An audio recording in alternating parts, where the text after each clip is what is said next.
አለቃ እንግዲህ የበኩሉን ቪዲዮ ሪአክሽን ተጠርቶ በዚህ መልኩ ኢንጆይ እያደረገ ነው ማለት ነው። የጃኒን የአምባሳደር የሆነችበትን የጥርስ ክሊኒክ አምባሳደር የሆነችበትን ፎቶ እንግዲህ ከግድግዳው ላይ ሰቅሎ የሮዝ አበባ ይዞ የኔ አበባ እያለ እንግዲህ እየዘፈነላት ነው ማለት ነው። ምናልባት ይሄ ሰውዬ በጃኒ አይን ወይም በጃኒ ቤተሰቦች በፋኖቿ አይን ገብቶ ከሽልማቱ ተቋድሷል አልተቋደሰም ሌላ ጉዳይ ነው። ነገር ግን በእንደዚህ አይነት መልኩ ሌላው አድናቂዋ ደግሞ ኢንጆይ እያደረገ ነው ማለት ነው። የገጠማችሁ የተሰጣችሁ ካላችሁ በኮሜንት አሳውቁን ማለት ነው። የተለያዩ ሰዎች ግን በእንደዚህ አይነት መልኩ የጃኒን ፎቶዎችና ቪዲዮዎች እንደዚሁም ደግሞ ጊፍቶች እያዘጋጁ የኔ አበባ እስከ ማለት ደርሰዋል እየተባለ ነው። አባቴ ይላል። ለቻናላችን አዲስ የሆናችሁ ሰብስክራይብ እንዳይረሳ፣ ሼር አድርጉት እስኪ ይሄንን ቪዲዮ ማለት ነው። ወደ ቀጣይ ፋን እንሄዳለን። ፋሚሊ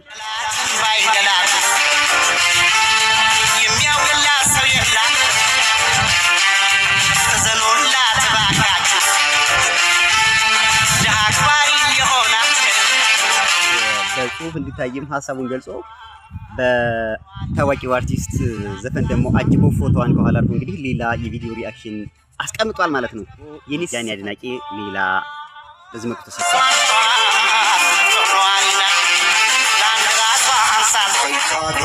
እንደ ጃኒ ስማርት የሆነ ሰው አም ፕራውድ አይ ስዌር ጃኒ እኔ ዱባይ ላገኛት ብዬ ነበር፣ ግን ብዙ ሰው ስለሚያገኛት ነው የታወቁት። ለዛ እኮ ነው ብዙ ሰው የሚናደድባት። መልስ አትሰጥም።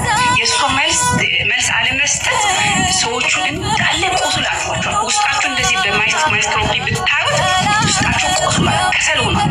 መልስ ልማትመልስ ግብር ስለምታደርጋቸው እኔ አይ ፕራውድ አይ ስዌር ባገኛት እንዲህ የጃኒ ቤተሰቦች ለጃኒ ምን አሉ? የጃኒን አድናቆት የጃኒን ድጋፊነታቸውን በምን አይነት መልኩ እየገለጹ ነው የሚለውን ሪአክሽን እየሰራን ነው። ወደ ቀጣይ እንሄዳለን። ሰናይ ቆይታ ይሁንላችሁ። እየታዘበኝ መኖር ፈልጋ ነው እንጂ እኮ ማለት ነው ስንት ልክልካቸውን የምትነግራቸው ሰዎች ነበሩ መሰለህ። ነገር ግን እሷ መናገሩን አልፈለገችም። አንድ ሰው ዝም ሲላችሁ እየታዘባችሁ እያያችሁ እንደሆነ ማወቅ አለባችሁ እንጂ እኮ መናገር ብትፈልግ በጣም ከልክ በላይ ሞልቶ እንደዚህ ትረፍ ብሎ የጃኒ አድናቂ ማለት ነው። እንግዲህ ትዕግስት ወሳኝ ነገር መሆኑን በትዕግስት ነገሮችን ማሳለፍ ተምሳሌት ናት። ስለዚህ ከጃኒ ብዙ ተማሩ ወይም ደግሞ የእሷን ተምሳሌ ተከተሉ ተብሎ የተሰራ ሪአክሽን ነው። ኔቨር ጊቭ አፕ እየተባለ ነው እንግዲህ ኔቨር ጊቭ አፕ። ትዕግስት እኮ ይለያል። የኔ ሁሉ ቻይ እየተባለ ነው። ቻይነት ሪሊ ጃኒ ቻይ ናት። በነገራችን ላይ እንደዛ ማለት ባታበናት ወይ የአያንቲው ቤተሰቦች የእናንተን ሀሳብ እንድታጋሩን እንፈልጋለን። ወደ ቀጣይ እንሄዳለን።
እንኳን ቢራቢሮ ነበር የሚባሉት ወይም ደግሞ ፎርፎር ፋሚሊ ይባል ነበር እንግዲህ ከአዶናይ ጋር በነበሩ ሰዓት። አሁን ደግሞ ቅምጥል የሚል የቅጥል ስም አውጥቼላችሁ እያለች ነው። ወደዚህ መቀየሩ ምን አስፈለገ? ምናልባት ከቤተሰቦቿ ተቃውሞ አስነስቶባት ይሆን አላውቅም።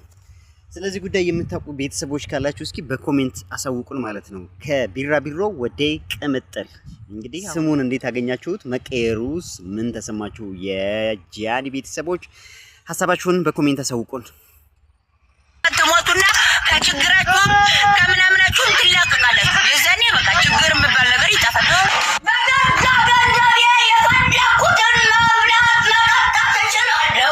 ለወንድ ልጅ ምግብ መስራት፣ ለወንድ ልጅ መታዘዝ፣ ወጥ ማብሰል፣ እንጀራ ማጋገር፣ አቅርባ መስጠት፣ የእሱን ልብስ ማጠብ፣ የእሱን መንከባከብ ጋይስ ሽንፈት ነው? እኩል ነሽ፣ መብትሽ ነው። እኩል ለመሆን መስራት አለብሽ፣ መማር አለብሽ። እንደ ሴት ልጅ ልመክርሽና ልነግርሽ የምችለው የወንድ ጥገኛችሁ በራስሽ ወጣት ከውሽ እየተማርሽ ከሆነ ትምህርትሽ ላይ ጠንክረሽ ተምረሽ የራስሽን የሆነ ነገር ስሪ ያዥ ብዬ ነው ልመክርሽ የምችለው። ነገር ግን ህይወቴ ትዳር ነው ብለሽ ትዳሬ ባሌ ለባሌ እገዛለሁ ብለሽ ቤት ውስጥ ከገባሽ ድረስ ለባልሽ ወጥ መውጣት፣ እንጀራ መጋገር፣ ቡኮ ማብቃት ውርደት አይደለም፣ መሸነፍም አይደለም፣ መዋረድም አይደለም። አገባሽ ማለት ወይም ትዳር መሰረተች ማለት በነገራችን ላይ በወንድ ልጅ ጥገኛ ሆና የገንዘብ ጥገኛ የቤት ሰራተኛ መሆን አይደለም። በእርግጥ የቤት ስራ ሴት መስራት ያለበት አለ፣ ወንድ መስራት አለበት አለ። እንደገና ደግሞ ምንም አይነት ገቢ የሚያስገኝ ነገር ላይ ደግሞ ሴቶችም ወንዶችም መሳተፍ አለባችሁ ነው ሊያያለች ያለችው። ካገባችሁ በኋላ በወንዶች ብቻ ጥገኛ አትሁኑ፣ ጥራችሁ ገራችሁ ራሳችሁን ቻሉ።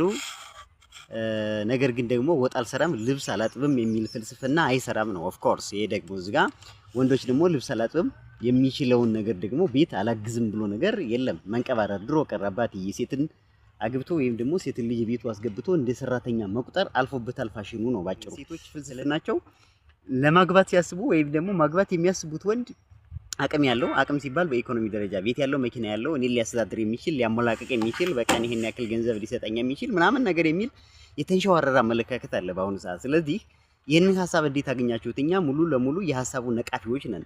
ወንድ ልጅ ካገባ በኋላ ሴትን ልጅ የማስተዳደር ግዴታ ውስጥ የሚገባበት ነገር የድሮ ፋሽን የድሮ ፍልስፍና ሆኖ የቀረበት፣ አሁን ግን ሴትም ወንድም ሰርቶ ራስን ራስ ወይም ደግሞ ኑሮን በጋራ የሚመራበት ጊዜ ነው እንጂ ሴቶች ከወንዶች ላይ ተንጠልጥለው ሴቶች ደግሞ የምናገባው እፎይ ለማለት ነው፣ በቃ ወጫችን በወንዶች ከወንዶች ኪስ ብቻ እየጠበቅን እንኖራለን ከሚል የኦልድ ፋሽን የወጣበት ጊዜ ነውና መሆን የለበትም። ለማንኛውም ሴቶች በማንኛውም የስራ ዘርፍ መስራት መሳተፍ ትችላላችሁ፣ ገንዘብ ማምጣት ትችላላችሁ፣ ጄኔሬት ማድረግ ትችላላችሁ።